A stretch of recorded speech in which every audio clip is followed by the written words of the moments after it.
Hola, Onanit, buenas noches. Buenas noches, Juan Antonio.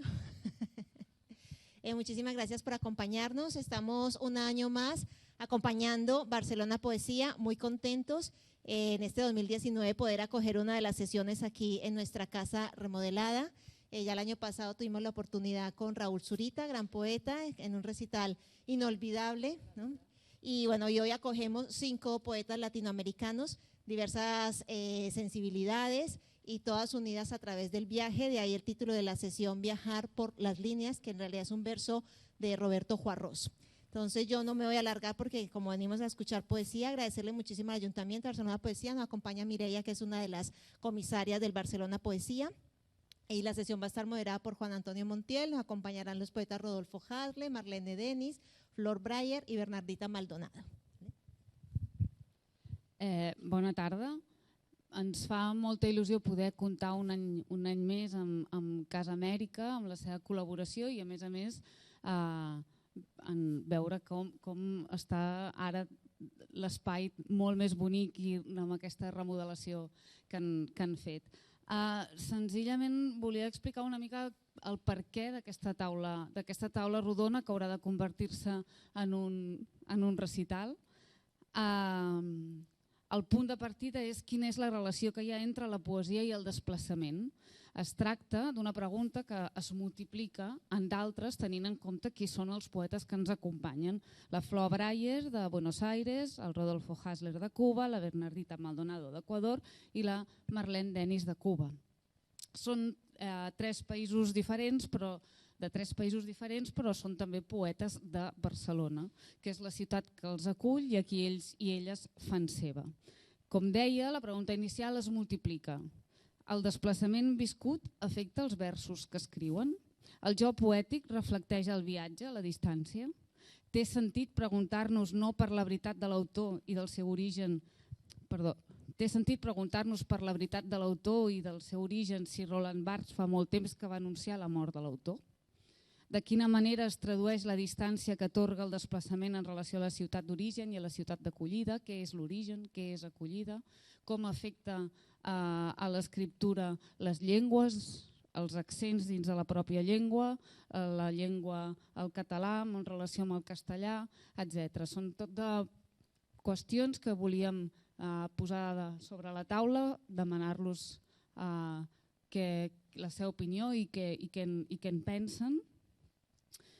Aquest viatge entre línies d'avui per això estarà guiat pel crític de Mèxic, Juan Antonio Montiel, a qui també volem agrair la seva col·laboració i us deixo amb aquest debat, amb aquest recital i comencem aquest viatge que haurà de dur-nos lluny.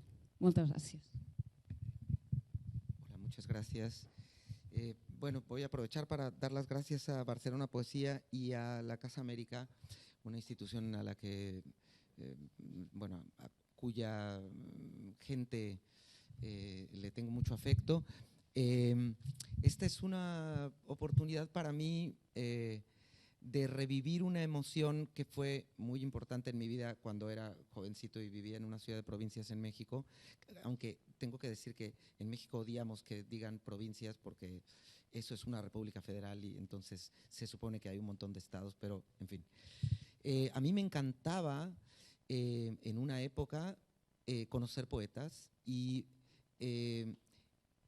parte de los recuerdos más intensos que tengo son conversaciones con poetas que yo de chico llegué a conocer fortuitamente porque iban a mi ciudad o porque yo viajaba a la Ciudad de México.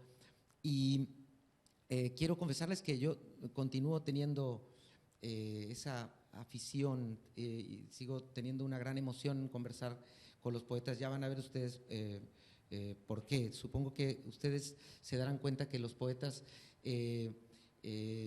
no son como los narradores, son una clase distinta de escritores y usualmente o frecuentemente también un tipo distinto de persona. Y espero que disfrutemos todos mucho hoy el encuentro de 4 personas y 4 poetas distintos entre sí, con orígenes distintos, que tuvieron a bien venir a vivir en algún momento a Barcelona por motivos también muy distintos, unos más gratos que otros, pero que han hecho una vida aquí y en ocasiones han abandonado su vida aquí para volver o para ir a otro país, y que siempre van y vuelven en muchos sentidos, no nada más físicamente, sino supongo también imaginariamente. Voy a presentarlos de manera más o menos ordenada. La primera de la fila es Marlene Denis. Voy a ser muy breve, les pido una disculpa sobre todo a los poetas porque todos tienen un montón de libros, títulos, incluso muchos premios y demás, y yo voy a decir solo unas cuantas cositas. Por ejemplo, que Marlene nació en Cuba, que llegó hace muchos años a España, primero a Italia y después a España, por motivos nada agradables, me imagino yo, motivos políticos.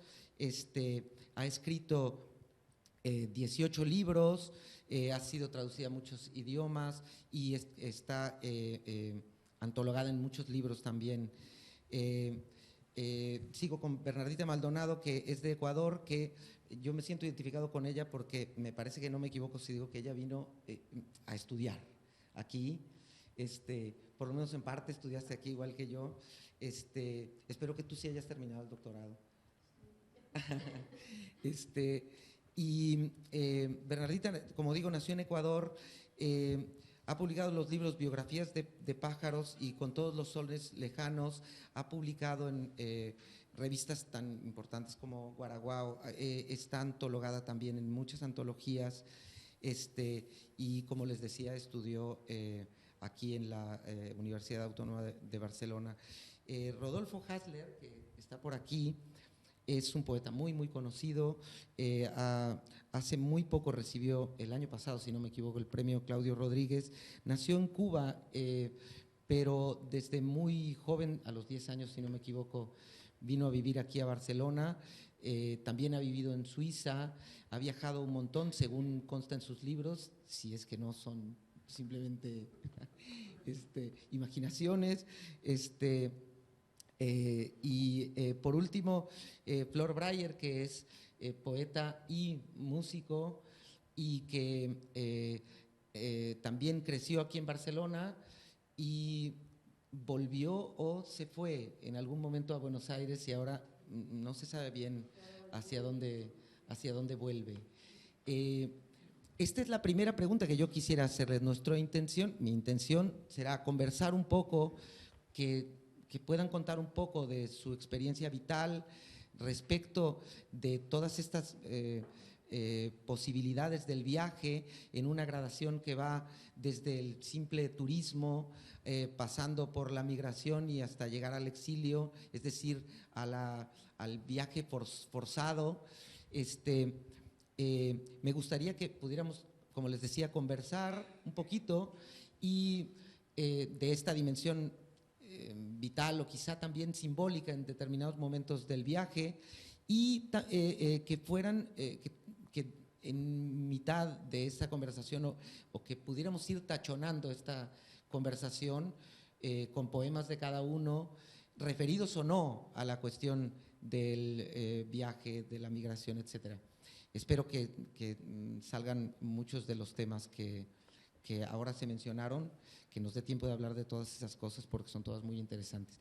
La primera pregunta que quiero hacer es una pregunta general. Me gustaría que la contestara pues quien primero se anotara.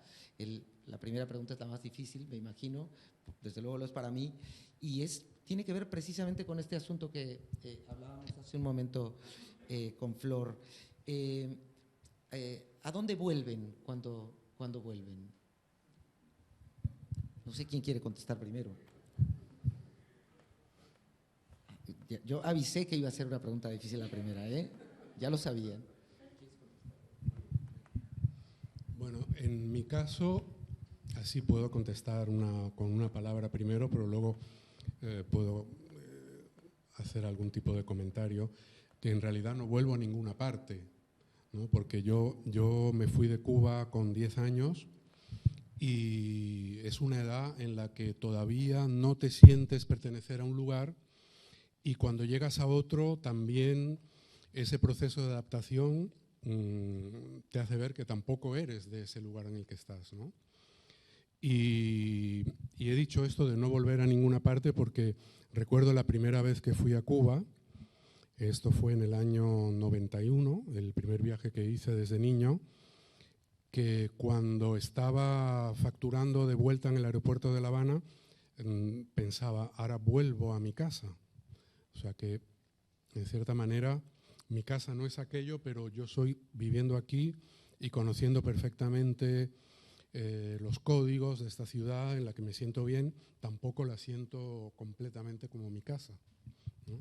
Entonces, en realidad, no se vuelve a ninguna parte, creo. Luego, en mi caso, también está la complejidad que yo desde niño he visto mundos muy aparentemente dispares, porque mi madre sí es cubana, como yo, que he nacido en Cuba, pero mi padre es suizo-alemán. Entonces ya he escuchado otra lengua y he visto convivir dos mundos que aparentemente son muy diferentes. Esto creo que marca de una manera definitiva. Buenas tardes. Por la parte que me corresponde, la vuelta a casa ha sido imposible. Llevo 21 años fuera de Cuba, aunque todos los días la visito. Me fui de Cuba, pero no abandoné Cuba. Siento que Cuba ha venido conmigo y generalmente la gran mayoría de mi poesía versa sobre Cuba. Aunque escribo muchos temas, pero el que más me identifica a mí es precisamente el exilio, ese exilio que viví ya dentro de la propia Cuba. Eso es la parte que me corresponde.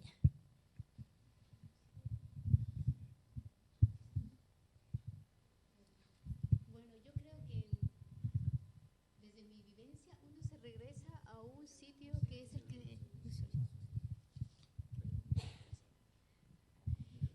Bueno, sí, lo que decía era que desde mi vivencia uno se regresa a un territorio y a un lugar imaginados, porque lo que se trae es como esa estampa. Cuando uno se parte, esa imagen última se queda detenida. De ahí la gravedad de las despedidas. Normalmente las familias, los amigos tenemos, ¿no?, el asunto de despedirnos, pero esta imagen se te graba, esto es lo que traes. Entonces, y en ese sentido creo que la geografía juega mucho, ese paisaje, esta ciudad, esta provincia, este lugar. Y eso es lo que llevas contigo, como dice Flor, es lo que va siempre ahí. Sin embargo, cuando regresas, el tiempo ha pasado y aunque no seas otro, el lugar es otro. Eso que ese sentido de la casa, del oikos griego, eso ha cambiado. Me ha pasado a mí que vuelvo después de años a Ecuador y claro, nos alcanzó la globalización y los recuerdos de una pequeña ciudad de provincia ya no eran. Era otra la gente y actuaba en consecuencia a esos cambios. Entonces yo no sé si es que somos otros, pero lo que es evidente es que el lugar cambia y la forma de vivir el tiempo. Porque antes íbamos más lentos, era otra forma, y de pronto vi que la prisa de las grandes ciudades también estaba ahí. Entonces se regresa siempre a un lugar imaginado que no se lo puede corroborar, inacible, de un lado y del otro. Estamos en un territorio neutral, en una frontera. Tú motivaste esta pregunta, ¿eh? No voy a contestar. No tengo nada que decir. No sabràs mai. Adeu, punqui.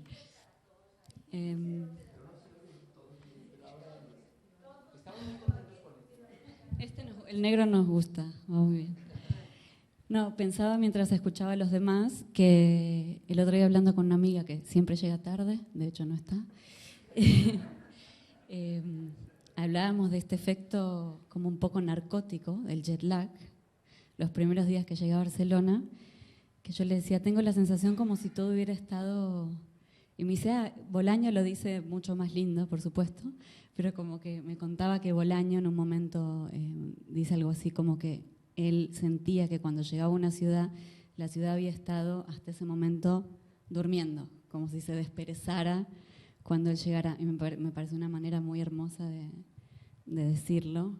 Sentí algo parecido, pero nunca lo hubiera dicho así de bien. Pero algo así, como estar entre los dos lugares y sentir que naturalmente uno se tiene que congelar para que el otro siga funcionando, pero que en realidad uno después encaja en los dos porque los dos son casa, de alguna manera. No tengo nada más que decir. Yo quería pedirle primero a Marlene que tú tienes un poema tal cual que se titula Exilio y sería en esta lista que vi había este primer poema que tenía, bueno, tienes supongo que muchos poemas con el tema del exilio y podrías ir preparando quizá uno de esos poemas mientras pregunto otra cosa que me parece que está vinculada con ese asunto, que tiene que ver con que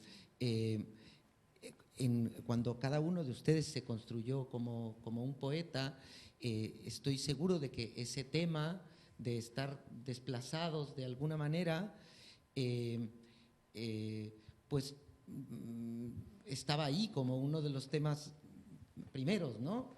Pero ¿en algún momento lucharon contra ese tema? ¿Se han intentado zafar de ese asunto de alguna manera? ¿Quién quiere empezar?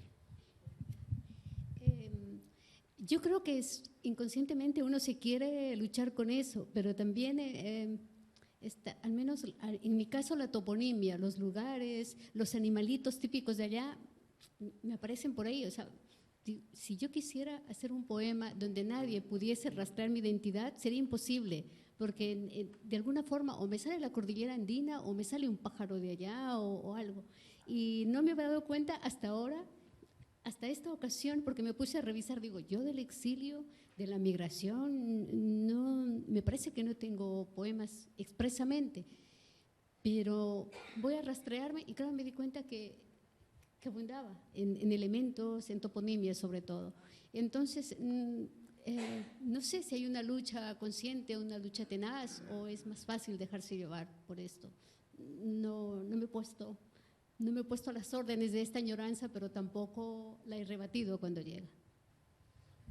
A ver, ahora se me ocurre que va a ser muy interesante porque efectivamente en tu último libro bueno, siempre escribes sobre animales, etcétera, pero creo que con el tiempo se ha ido, si no me equivoco, exacerbando la presencia de estas palabras cada vez más vinculadas con el Ecuador, y me encantaría que nos leyeras uno de estos poemas, ¿no? Que lo fueras preparando en lo que voy pasando aquí la palabra. Yo supongo que Marlene ya podría leer tu poema. Vamos a tener un pie de micrófono. ¿No usamos nosotros un micrófono? Sí, ¿cómo hacemos? Te paso uno para el pie. Esto no va a ir.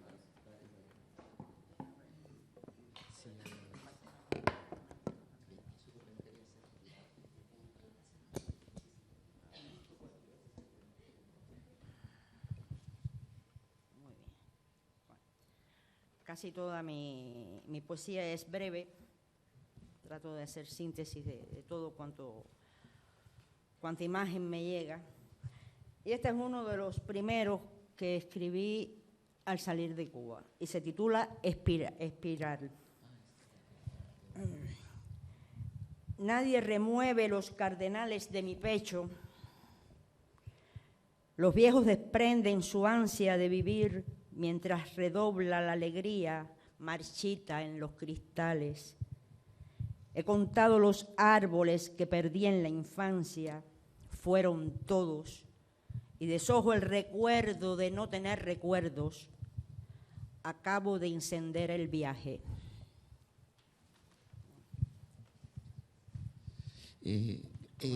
Podemos seguir con Rodolfo y con Flor. con esta pregunta que les repito, si han batallado. Yo cuando hice esta pregunta pensaba sobre todo en Rodolfo, porque en realidad tú podrías perfectamente ser un poeta español. Bueno, en tu caso, Flor, tú te fuiste a Buenos Aires, entonces, ¿no? A Argentina.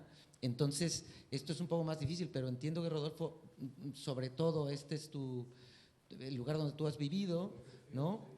Y entonces supongo que perfectamente podrías haber sido o puedes ser un poeta español en algún sentido, aunque, insisto, tu obra de alguna manera está marcada por el viaje, etcétera, etcétera.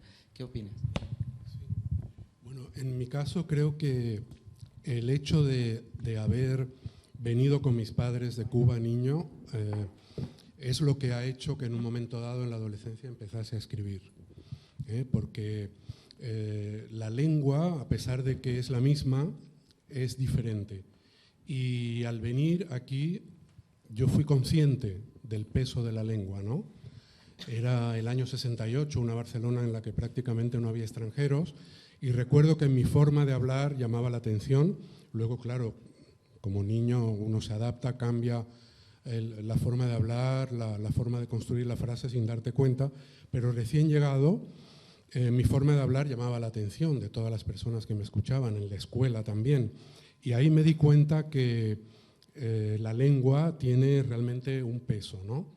Y yo creo que ahí encontré una vía donde poder encontrar o poderme explicar, mejor dicho, una serie de preguntas que te haces, ¿no?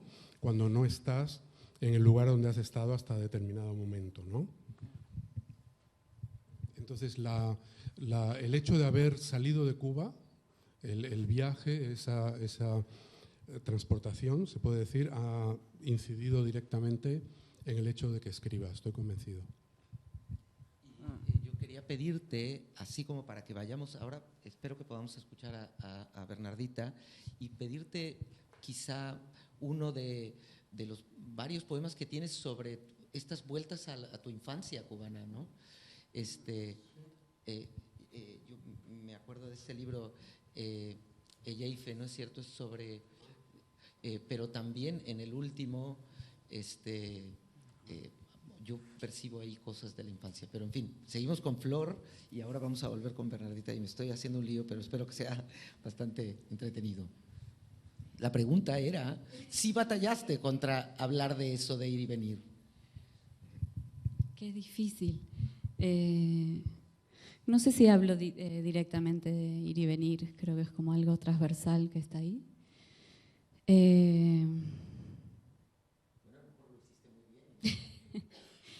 Creo que, por ejemplo, la contrapartida del ir y venir es hablar de la casa. Como tengo un poema que hablo todo el tiempo de la casa.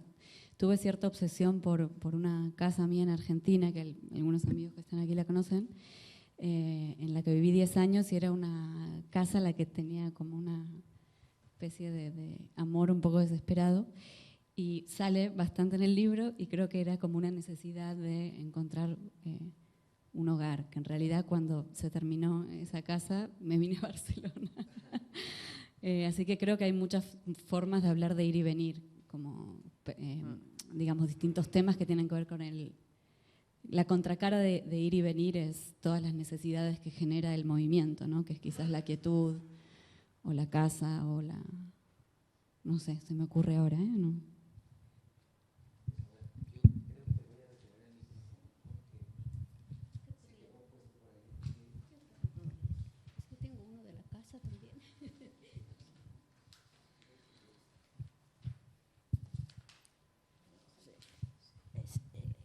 Bueno, sobre los animalitos y las toponimias de allá. Este poema se llama Taxidermia. Qué difícil para la araña buscar el reconocimiento de su ánima. Casi no hay diferencia entre ser una espina, una araña, un ojal. Es domingo en su tela, es domingo en las orejas del grillo, es domingo en Segovia y sus cigüeñas, y en Lima, y en Quito, y hay un aire festivo en los lugares conocidos y no conocidos, mientras tú tejes, tejes y tejes.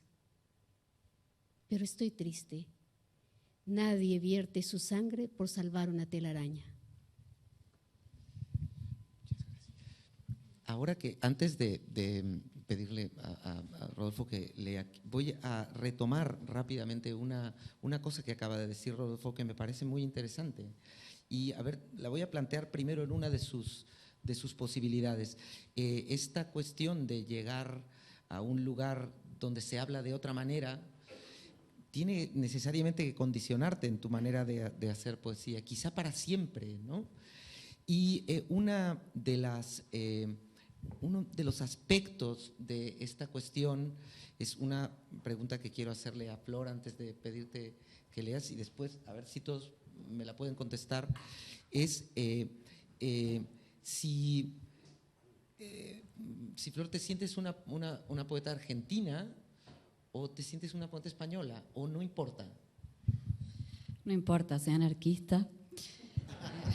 Imagínate lo poco que me interesa abrazar una nación. Creo que lo que me conforma justamente, y por suerte y gracias a mis padres, es desde muy niña poder tener esa pluriidentificación y pluriacentos y haberme conformado desde distintas cosmovisiones e identidades. Pero sí que siento que tengo algo muy camaleónico y eso está en la lengua y está en el decir poético. Por lo tanto, cuando estoy en Argentina, mi decir és completament argentino i quan estic a Barcelona, moltes vegades també directament, tant al carrer com a l'escriptura, com a la ràdio, quan faig ràdio, com al teatre, doncs la meva llengua normalment és el català. O sea, nada me conforma y a la vez todo me conforma. Cuando viví en Cuba, por ejemplo, en el periodo especial, en tiempos de guerra, tiempos de paz, en los 90, por ejemplo, que viví 2 años, aquí donde me ven era una habanera 100%, o sea, la gente pensaba que era de Cuba.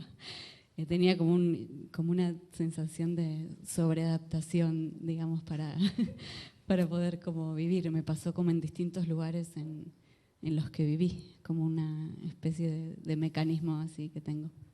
No sé si respondo. Sí, creo, como ha dicho Flor, que no importa. Y para un poeta creo que es incluso beneficioso llegar a ese punto de sobrepasar una identidad de origen, ¿no? Porque te permite una mayor libertad, o sea, tienes un campo de visión muchísimo más amplio, ¿no? Creo que eso obviamente siempre beneficia al poeta y a su escritura. En la parte que me toca, yo me considero poeta del mundo, de hecho pertenezco al grupo de poetas del mundo. Siempre he mantenido mi lengua madre. A donde quiera que he llegado he leído con mi lengua. Nunca he tenido ningún problema para comunicar mi poesía, al contrario.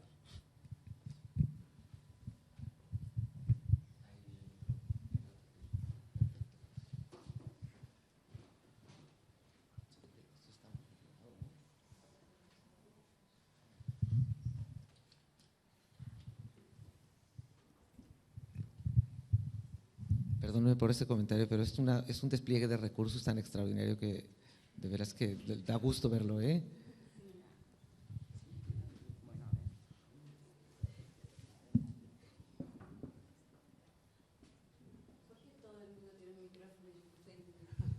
Esto puede acabar muy mal, ¿eh? Ahí vale.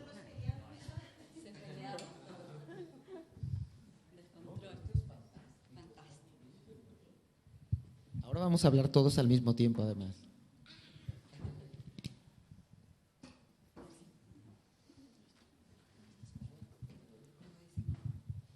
Rodolfo, te dejo leer, a ver si… Bueno, me interesan las ciudades. Es un espacio donde… ¿No se escucha? Ahora te la… Sí. Comentaba que me interesan mucho las ciudades. Creo que en ese marco encuentro fragmentos de mi identidad que siento múltiple, ¿no? Hay ciudades que me interesan más que otras. He escrito a menudo sobre Tánger, que es un lugar fascinante para mí por la no identidad. Es un lugar que está entre África, Europa, es marroquí, es europeo, es internacional. Y voy a leer de la suite de Tánger el primero. El poeta en Tánger. Todo aquel que estudia poesía anuda en primer lugar la esquina de su turbante, solitario y azul en torno a la cabeza.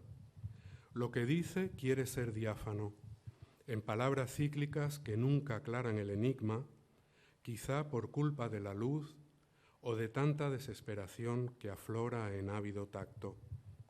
El signo caritativo del pez o de la flor, seres escasamente humanos en una línea que no pretende el arabesco, sí la libertad presente en la escritura. Las formas se diluyen por las cuestas de la ciudad, en la pincelada arenosa de muchas de sus calles, por haber transitado siempre el camino intacto. Bernardita, te voy a preguntar, esta pregunta es la última que falta de… Parece que no tuvo ningún éxito esta pregunta, pero a mí me interesa, quiero decir, formar parte o no de una tradición. ¿Te sientes una poeta ecuatoriana o no? Realmente no. Creo que todavía no, pero ahora te pondrán seguramente. Veo ahí actividad, ahora. ¿Ahora? ¿Se escucha? No. Bueno, creo que no, me pasa como a ustedes, no me siento realmente de ningún lugar, o sea, no tengo esa necesidad. Además, creo que, como dice Glissant, la identidad no es ser, es un hacerse constantemente, no es una cosa monolítica que está definida y terminada. Y respecto a la lengua, me pasa algo muy curioso, porque especialmente con el catalán, yo creo que hay unas lenguas que son afectivas y que tienen que ver mucho con la vivencia de uno. Bueno, estas cosas son un poco privadas, pero tienen que ver con la poesía. En unas circunstancias de salud totalmente graves, o sea, cuando me dijeron no tienes una enfermedad que era muy grave, me la dijeron en catalán, y eso fue para mí fue la lengua del consuelo. Entonces hay momentos puntuales en que algunas frases que pueden salvarte la vida son dichas en esa lengua, y esa es la lengua que te va a consolar. Y esto mismo se volvió a repetir cuando tuve a mi hija. También me dijeron, es niña y está bien, en catalán. Entonces, para mí siempre es la lengua del consuelo. Y tengo ese afecto, aunque no la hablo, porque la hablo fatal, pero le tengo ese afecto. Y a veces nada más escuchar en el metro que dicen, si te encuentras mal, pide ayuda. O sea, yo me lo tomo literalmente y siento que lo puedo hacer, o sea, que no estoy sola, no sé, es algo que quizá, no sé si todo el mundo le sucede, pero yo tengo, y me siento querida, acogida, de que no me va a pasar nada, me siento de alguna manera a salvo, y eso, entonces yo digo, para mí esta lengua, si tengo que decir, es la lengua del consuelo. Y la lengua castellana que se habla en mi ciudad es una lengua hermosa, pero casi siempre ha sido la lengua de las despedidas, especialmente en el tono que se habla en mi ciudad, con muchos diminutivos. Siempre el diminutivo es hermoso, pero para decirte que te vaya bien, hijita, te voy a extrañar, hijita, ese diminutivo en otras situaciones es de despedida. Entonces yo creo que uno va estableciendo relaciones con la lengua basadas en la vivencia. Y eso, y que no tengo identidad y no tengo ningún problema en no tenerla. Este asunto de la pertenencia del poeta a una tradición o no se despliega en otro asunto que me parece que es un problema mucho más peliagudo. El asunto de la lengua en la que uno escribe, la lengua de elección, no nada más qué lengua es esa, si es el español o es el catalán o es el alemán, que esto es un problema complicado, o es cualquier otra lengua posible, sino además el registro, si tiene que ser uno solo, si puede ser variado, si de pronto cuando aparece, después de vivir un tiempo aquí, de pronto se puede aparecer una palabra que uno no considera suya y sin embargo la ve ahí retratada con… ¿Cómo se relacionan ustedes con esta realidad? Me apunté aquí un verso de Rodolfo que dice como una actinia oscura, rojo púrpura, no hablo mi lengua ni habito en mi país. Y me acordé que hay muchos poetas que insisten en la necesidad como de escribir en una especie de lengua extranjera, ¿no? como sentirse siempre incómodos, ¿no? ¿Cómo ven ustedes este asunto de la elección de la lengua, etcétera? ¿Por quién empezamos ahora? Si quieres, Bueno, dificilísima. Voy a hablar de otras, que siempre es más fácil decir que otros dicen. Estoy leyendo un libro que recomiendo, Silvia Molloy, Vivir entre lenguas. Me acabo de acordar mucho de algo que viene muy a colación, así que me salva, que es que ella dice que siempre los que somos bilingües o políglotas escribimos desde la ausencia, como que siempre hay una elección de un idioma y el afantasmamiento de otro. Me pareció muy seductora esa palabra, como siempre estamos renunciando a decir de otra manera, pero de alguna manera está latente esa otra posibilidad de decir que el bilingüe tiene, ¿no? Y a mí eso me pasa constantemente. Bernardita, me emociona mucho lo que dijiste del metro. Quiero decir que, por ejemplo, yo a las mascotas y a los niños les hablo en catalán, por ejemplo. A mi difunta perra le hablaba en catalán siempre, ¿no? Como vina, seu, guapa, te estimo. Que también es como que para mí es el idioma de la emoción. Y para mí siempre, por ejemplo, con novios argentinos ha sido un enorme problema que no hablaran en catalán. O sea, esto ha sido dicho en peleas, en momentos de mucha intimidad, como qué problema que ahora no hables. Como que hay momentos o registros en los que uno quiere decir de esa manera, no solo en ese idioma, sino todo lo que es vivir en la lengua, no solo lo que la lengua dice, sino lo que habilita esa lengua. Así que es muy curioso, por ejemplo, ¿no? Porque uno elige escribir un idioma y no en el otro. Para mí es intercambiable, podría ser intercambiable. ¿Nos buscas un poema para leernos? Para ilustrar lo que acabo. No, para que veamos uno de tus poemas, mientras le doy la palabra a quien quiera contestar esta pregunta. Muy bien. Bueno, yo creo que hay registros, en mi caso, que duermen, ¿no? Y que a veces yo juego con ello, aunque no es el que uso comúnmente, porque el tiempo lo transforma. Y me gusta tener esas posibilidades, ¿no? Incluso estar en un lugar bilingüe, donde escuchas hablar dos lenguas, te enriquece con un ritmo, con una sonoridad. Yo a veces uso, por el puro placer de jugar, un término muy común en Cuba y que aquí no se usa para nada, o de México o de Argentina, por el mero hecho de jugar con estos diferentes niveles, ¿no? Creo que te lo puedes permitir, es una libertad que puedes tener, ¿no? Que te lo permiten tus circunstancias y por qué no usarlos, ¿no? A ver si se oye. Problema, no hablo el catalán, leo el catalán, pero lo leo en castellano. En fin, lo entiendo perfectamente, oigo las películas en catalán, pero yo misma me hago la traducción. Bueno, pero casi me ha pasado en Marruecos, me ha pasado en Rumanía, en Pero Italia. cuando se te aparece la palabra característicamente española en uno de tus poemas, ¿sientes la necesidad de seguir hablando cubano, por así decirlo? Sí, porque pienso en cubano. Y yo escribo tal y como pienso. Llevo muchos años aquí, pero bueno, rodando por otros países y siempre he pensado en cubano y en cubano escribo. No hay vuelta de hoja, porque incluso mis sonetos, las poesías clásicas que escribo, siempre se me va al punto de Cuba. Porque es como pienso, ¿no?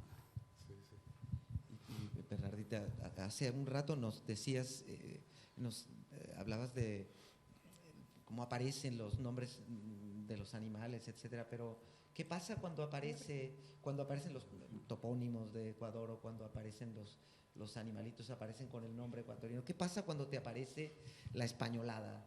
¿Te sientes...?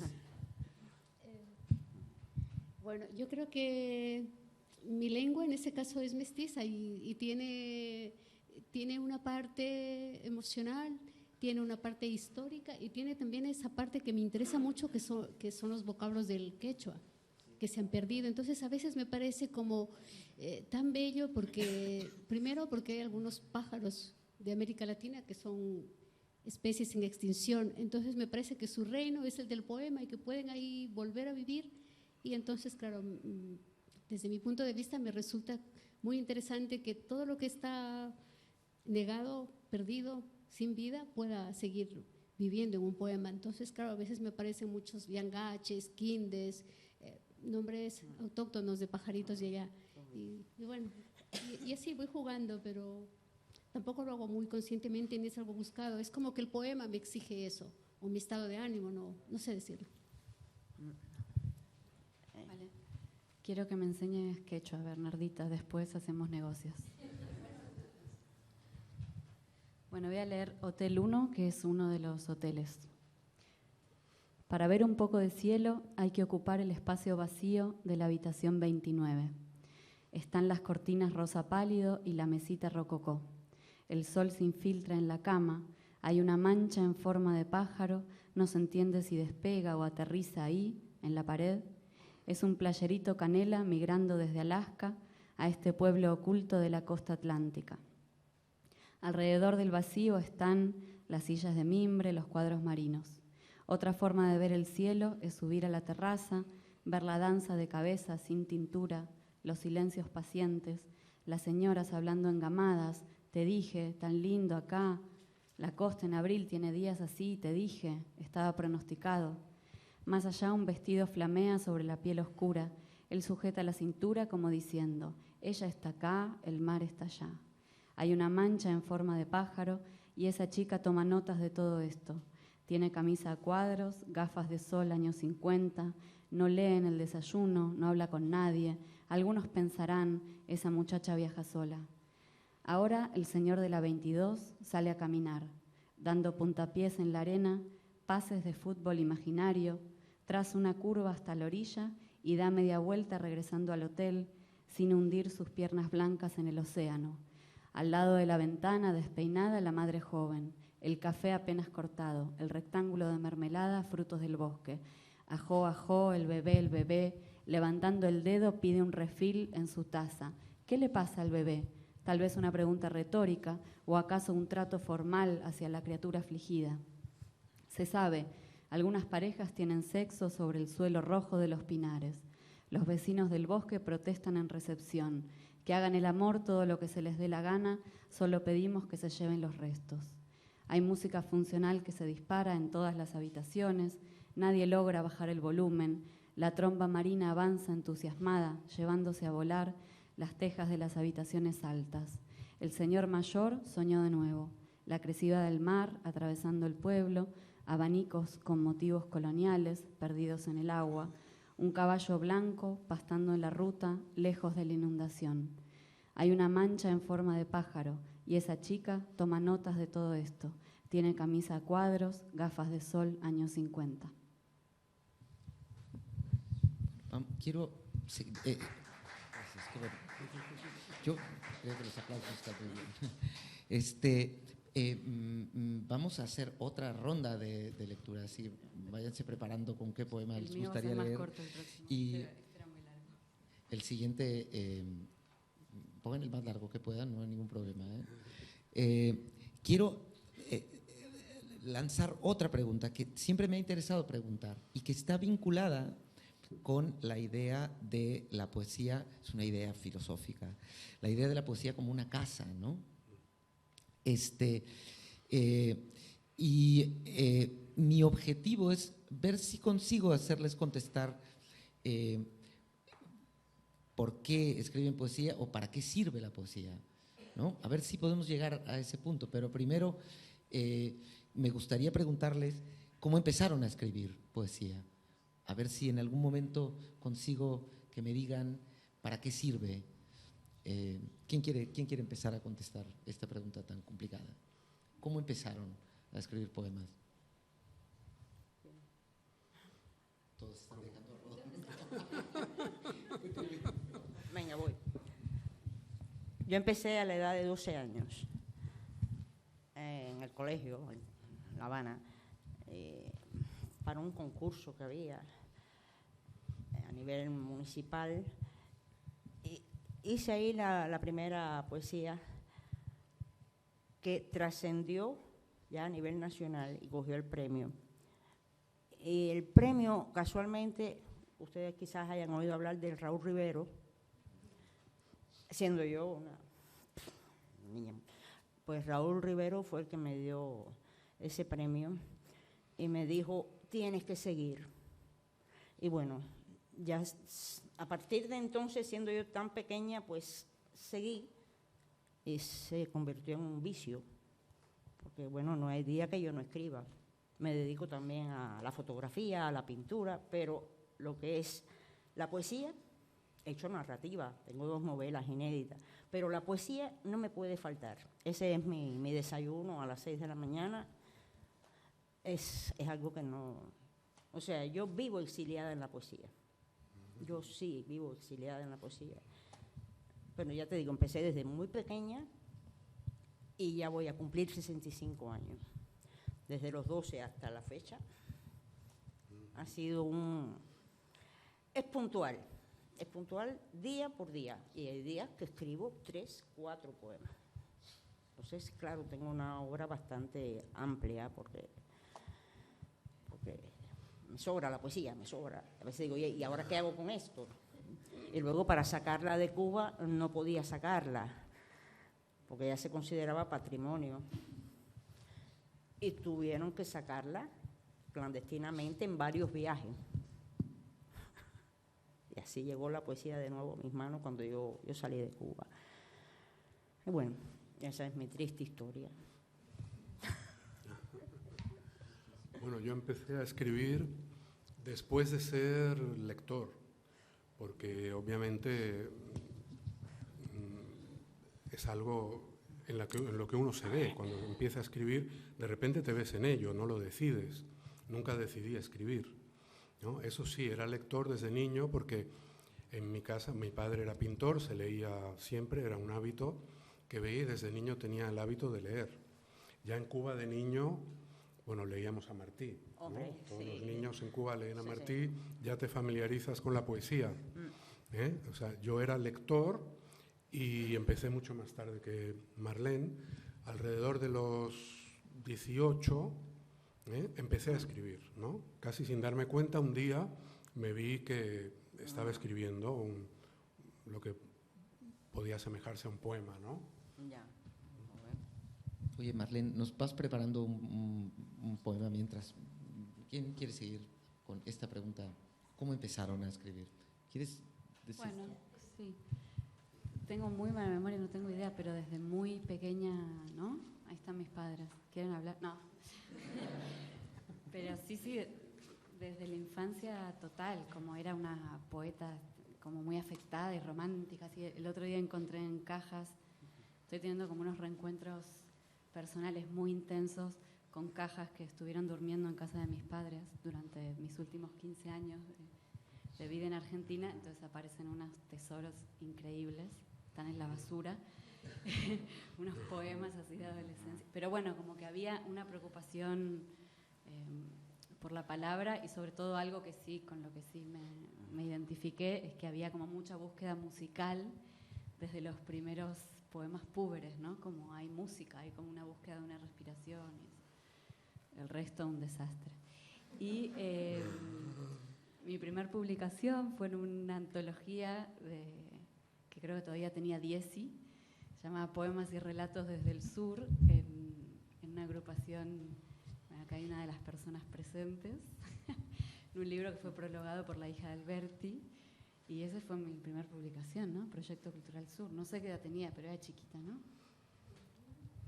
21, bueno, no tan chiquita, una señora. ¿Y tú, Bernardita, cómo empezaste? Yo todavía no sé si acabo de empezar, la verdad. La verdad no sé, yo creo que es curioso porque preguntaste qué utilidad tiene la poesía. Hasta hoy, sinceramente, yo no le encuentro utilidad. O sea, nadie me ha venido a decir, ¿por qué no has escrito poemas? Estamos subrayando tus poemas. Sin embargo, lo hago y respecto hay una relación muy cercana de la casa con la palabra. Yo creo que uno puede vivir una vida en palabras Y no es un escamoteo de la vida real, es solo otra forma de asumir la vida. Y eso que yo empecé a escribir, pero claro, no sé cuándo yo pensaba tener una utilidad de los poemas. Entonces, cuando terminaba la primaria, yo canjeaba las tareas de matemáticas, que siempre se me han dado fatal, con acrósticos para los novios, niños de mis compañeras. Claro, en Sudamérica hay muchos nombres, Wilson, Walter. Y entonces, ¿cómo inicio un acróstico? Claro, What? pero… What? Entonces, claro, empezó por ahí y bueno, creo que realmente soy más lectora, publico poco, escribo mucho, tiro a la basura, se me pierden las carpetas.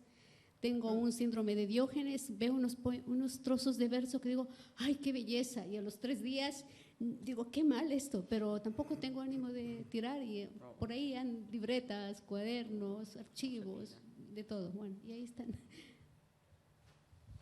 A ver, Marlene, ¿nos quieres leer?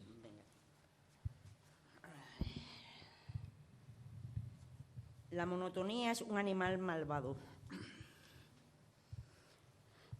Bajo el cielo del exilio pasa la cabalgata de necios con sus míseros panes de soledad, a ver quién es capaz de tenderle una mano, una sonrisa, o le echa el tarot para tentar a la suerte.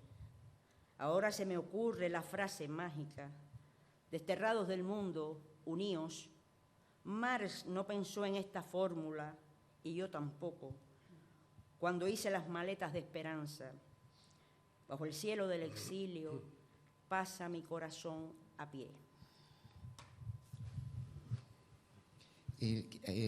Siguiendo con esta interrogación sobre para qué sirve, en fin, le voy a pedir primero a Bernardita también que me busque un poema, a ver si después te pido que…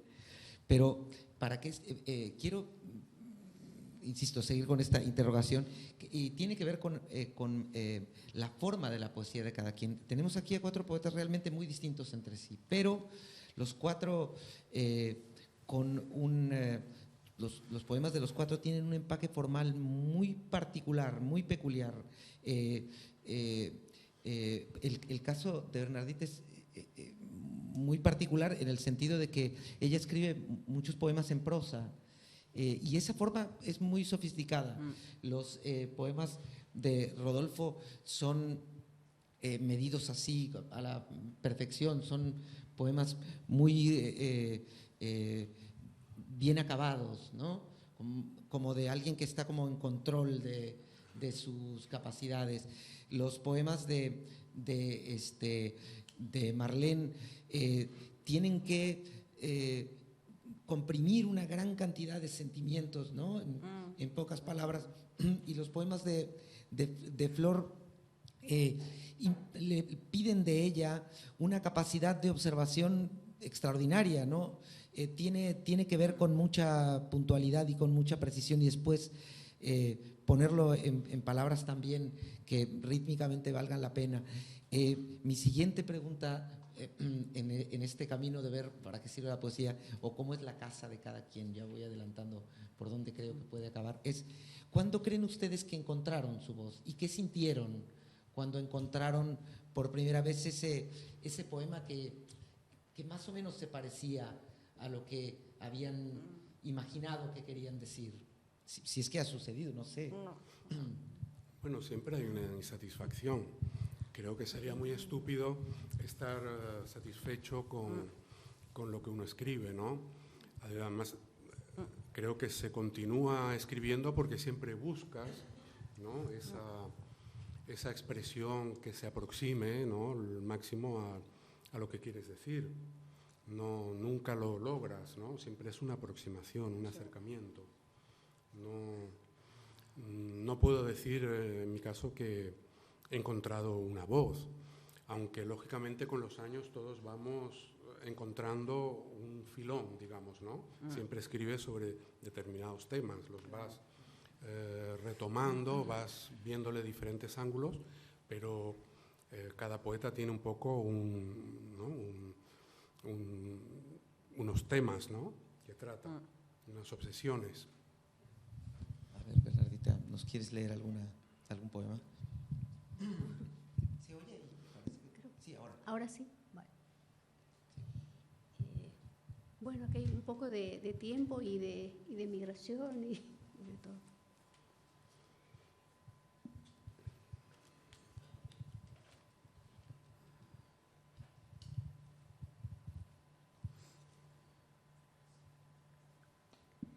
El tiempo se llena de topos y lagartos. La luz tamizada por la llovizna vuelve a incendiar los cuarzos en el límite de la tarde ecuatorial. No te olvides de mí, dijiste. He vuelto al lugar a buscar entre humos amargos y raíces trepadoras. He vuelto a desandar los anegados terraplenes. Nada queda aquí. Óxidos, detritos. Caen cobrizas las nubes sobre este escenario. El camino de regreso es como el hocico de una enorme bestia disecada. Rodolfo, nos preparas un poema. ¿Quieres leerlo inmediatamente o dejamos que Flor conteste esta pregunta? ¿Cuál era la pregunta? Me distraje. ¿Me puede repetir la pregunta? La pregunta era si a ver, yo pienso que tiene que, lo de la voz, ¿no? Si sientes que has encontrado, me imagino que en tu caso que la trayectoria de los otros un poco más dilatada, pero ya están aquí estos libros, ahí están decididos unos poemas frente a otros. Sí. ¿Te sientes cómo con respecto? Creo mucho en la idea de que la voz es algo que se va que es un poco travesti, y cuanto más eso pueda pasar, mejor. Como que creo que es peligroso pensar que uno ha encontrado una voz o que la poesía sirve para algo. En general tiendo a sentir que es un poco solemne. Me incomoda cuando veo que alguien como enuncia desde ahí. Entonces me parece, no por restarle importancia, que hay que, digamos, investigar de forma un poco más ligera, no porque eso, repito, le quite ningún tipo de importancia al decir, pero me parece que creer que mi poesía es necesaria o va a transformar algo es un error tremendo. No lo siento ni de la mía ni de la de nadie. Gracias, Rodolfo. Bueno, en este poema aparece uno de los poetas que realmente me interesa, que es el cubano Lorenzo García Vega, y está dedicado a una poeta cubana, Soleida Ríos. Devastación del Hotel Packard. Las coordenadas marcan un punto sobre un mapamundi arrugado. Hay que insistir, dice el que siempre recuerda. Hay que golpear el picaporte, pasar el umbral de la ciudad difunta. Lo que el descuido arrasó va y se convierte en adorno. Una construcción inclinada que conserva su color amarillo. La palabra inquietud no es suficiente y resbala por el lomo de un libro del poeta remendón Lorenzo García Vega, Devastación del Hotel San Luis. Una babosa se acurruca en su textilandia para contar lo inesperado, pero nunca aceptarías, por eso te vas. Te agota tanta promiscuidad. Es posible trepar a un gran árbol y chapurrear la lengua de un pájaro. El hotel es hambre y devastación, donde escupir la esponja de la sed, tontear frente al hocico del lobo, lengua de lobo, la lengua feroz encerrada en una cajita, en una gaveta de escritorio en mi habitación del Hotel Packard.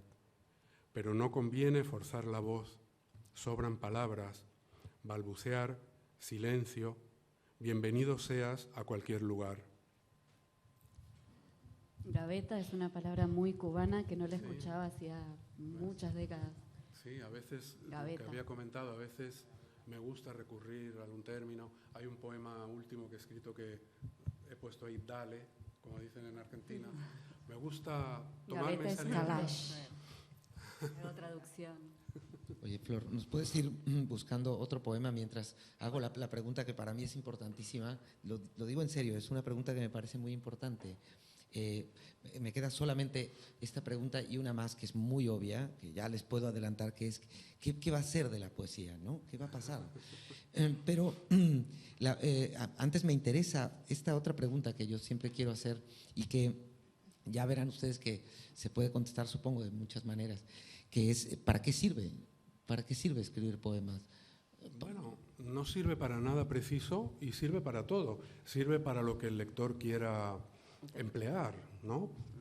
Para lo que la persona que lee el poema en ese momento necesite y le pueda surgir tomarlo, ¿no? Pero nunca para algo preciso. Creo que la poesía, si va dirigida con un fin preciso, es un fracaso. Estoy de acuerdo. Y yo igual. Ya está, se van a eludir la pregunta. No sirve para... Es que la poesía Siguiente, Sí, la sensibilidad. sirve para todo. Sirve para todo. Tiene muchas interpretaciones. Depende de quien escuche o lea la poesía. Tiene su camino trazado.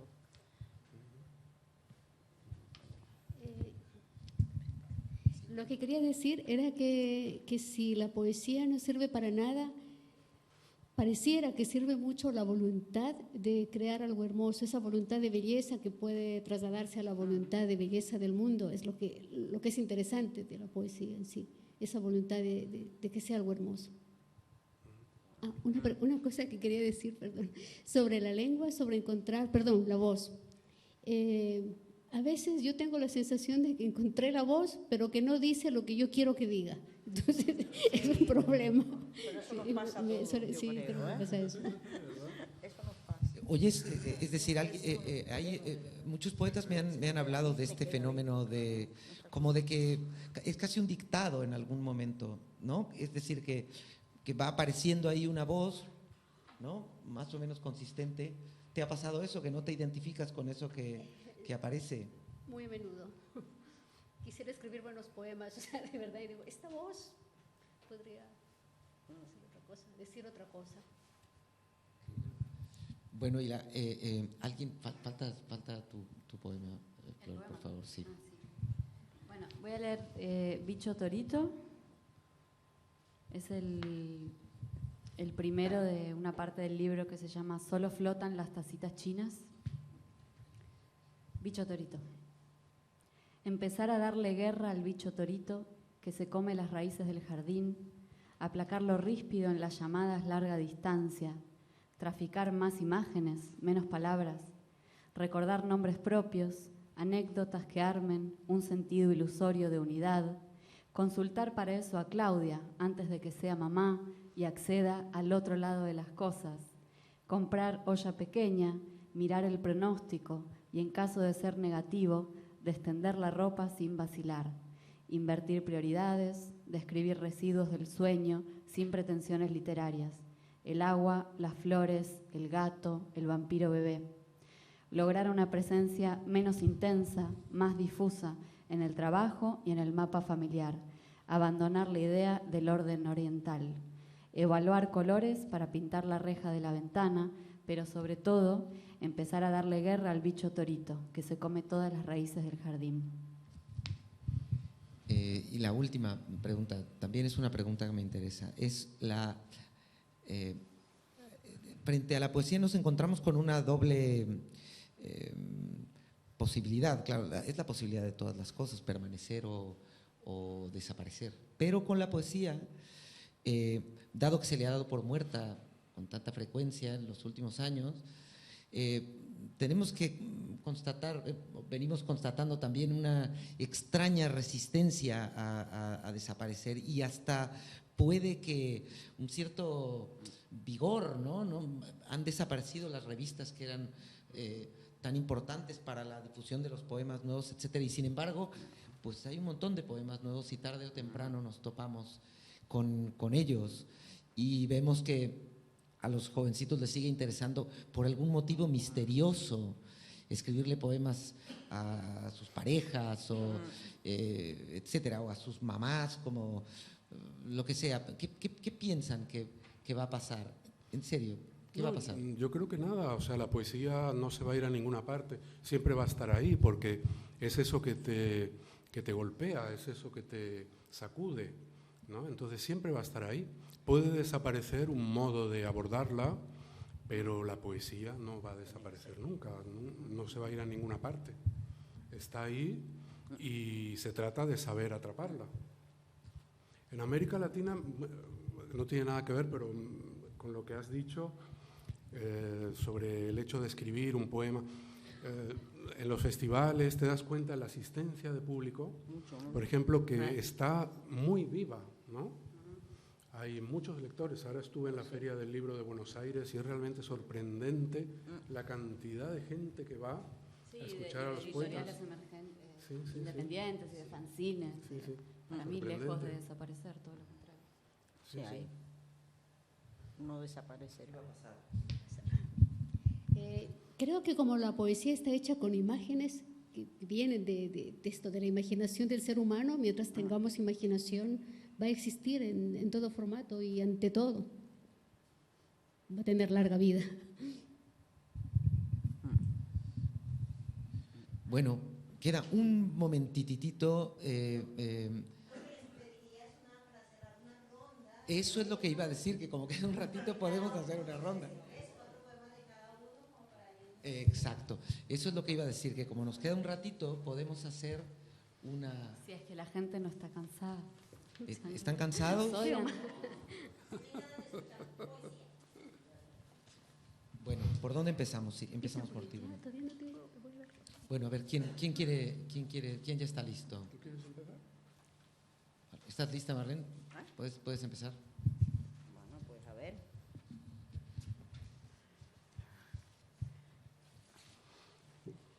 Los diluvios son menos atroces que un candado. Soy el rehén. Alguien salta mis escollos y me convierte en peligro. No puedo rectificar los cargos que me imputan, porque el universo es un caos y nunca conseguí aprenderme las parábolas ni purificar los héroes de la tentación. He pecado de la borrasca. Alguien cruza mis charcos, aunque perderá su arca en la maniobra, mientras yo continúo tranquila. Al otro lado, el agua me espera.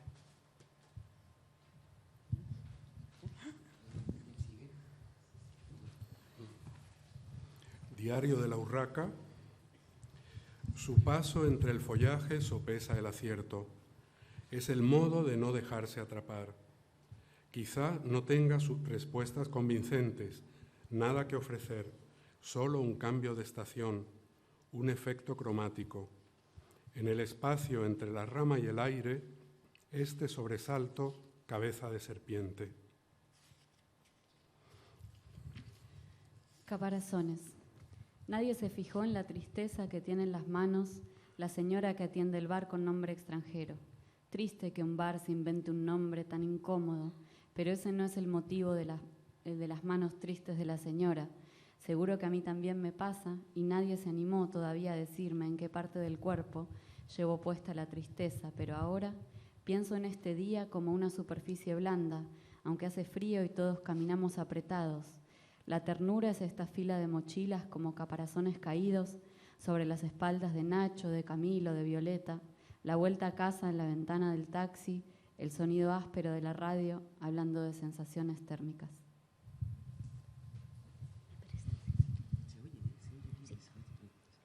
Entre el Dios y su mano, alguien te lleva por campos sembrados de arroz hacia los arpones de la vida. Volverás colmada y repartiendo. Volverás para trocar la soga del ahorcado en serpentina de luz. Volverás endurecida y compacta a mirar la vida desde el ojo ámbar de un armadillo. Cuenta los granos en tu alforja. Cuenta la grieta endurecida que se forma cuando nace una flor. Cuenta lo que resbala hacia el cántaro del que nadie tiene sed.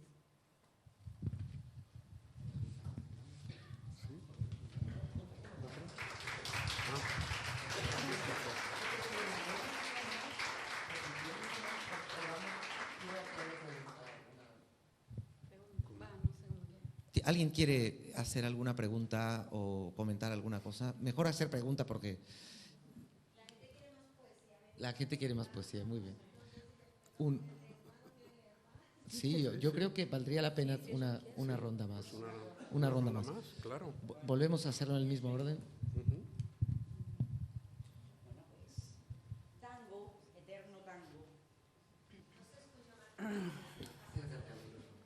tango, eterno tango. Me juego la vida una carta para que nadie pretenda lastimar mi lengua o doblegar su raíz ante la farsa.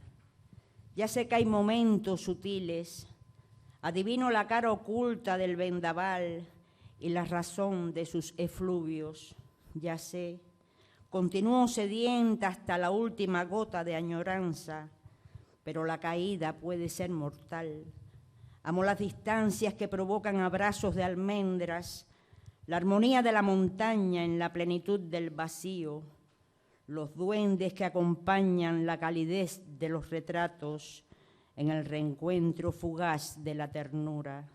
Yo adivino el parpadeo de las luces que marcaron mi partida.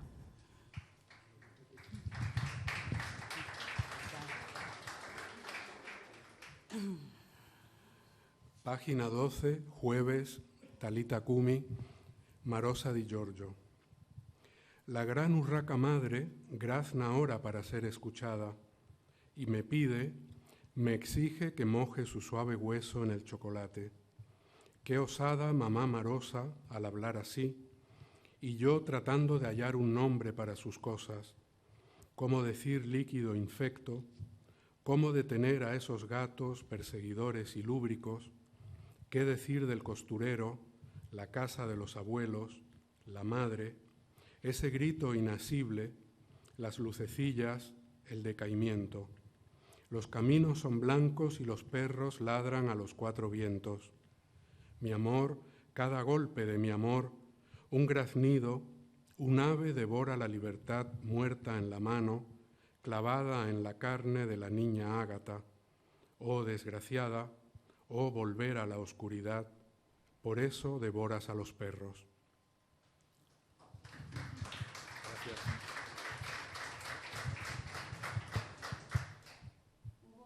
¿Hola?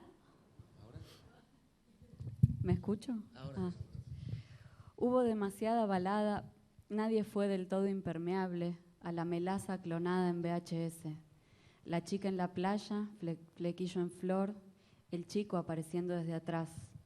Nos pusieron esa droga en la bebida, ese cassette infame en el cerebro, donde alguien salido del viento viene siempre a salvarte.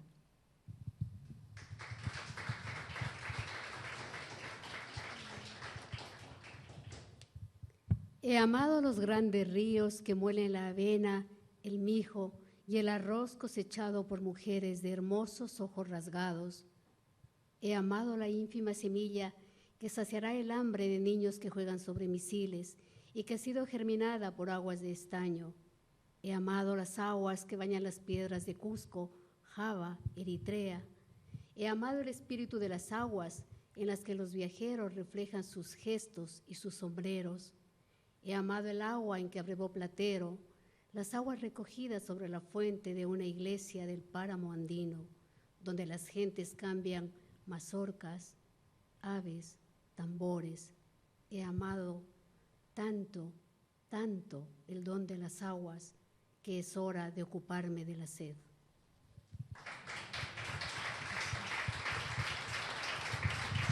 Bueno,